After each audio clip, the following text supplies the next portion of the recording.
are at Gardenville on a beautiful early April morning where we are having gorgeous sunshine. And we're looking at what, Susan, now?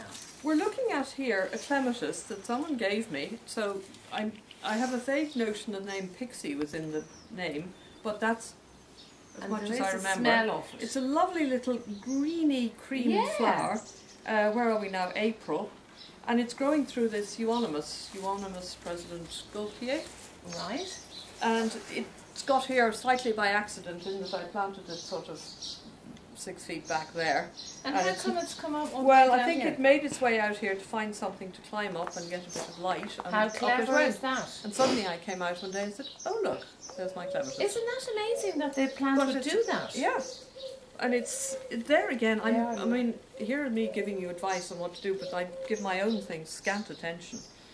And this is what's happened. So, and along with the variegated leaf, I think it looks super.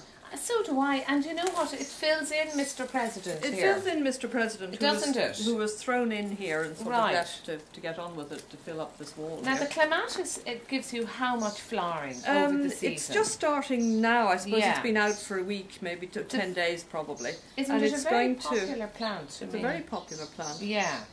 This is a spring flowering one, and it's going to go on flowering for another 2-3 weeks, I'd say. So you're probably getting 4 to 5 weeks out of this anyway. And then what happens? And then it'll just continue growing for the summer, and this time next year, same thing again. So you don't cut it back or do anything with it?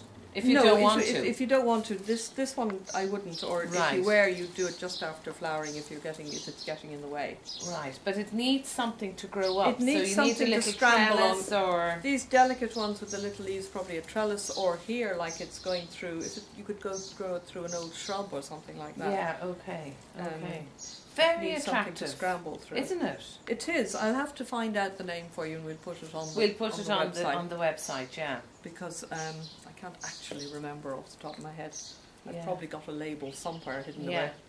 And sunlight, shade, doesn't matter? Here it's getting sun later on during the day because the south is out that way. Right. So it's come out looking for a bit of sun. You're going to get more flower if you get some sun. Oh, is that the way it really works with clematis, plants? Generally speaking, certainly the big hybrid ones, they like their roots in shade and their heads in the sun. Just to be difficult. Well, that's not a bad system, is it? Yeah, no, it's really nice. Are there many types of clematis? The early flowering ones, there's clematis, the alpina varieties or the macropetala varieties are early flowering, and there are some other species ones like Balearica and things.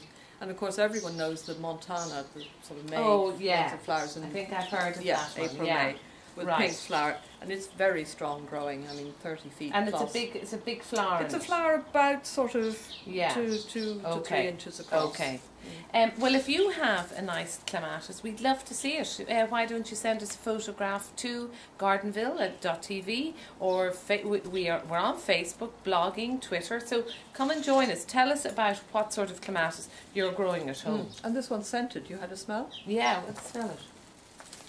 Oh yeah, that's lovely, isn't it? This poor thing needs a bit of popping up. Yeah. Okay, attention, when you give me time to get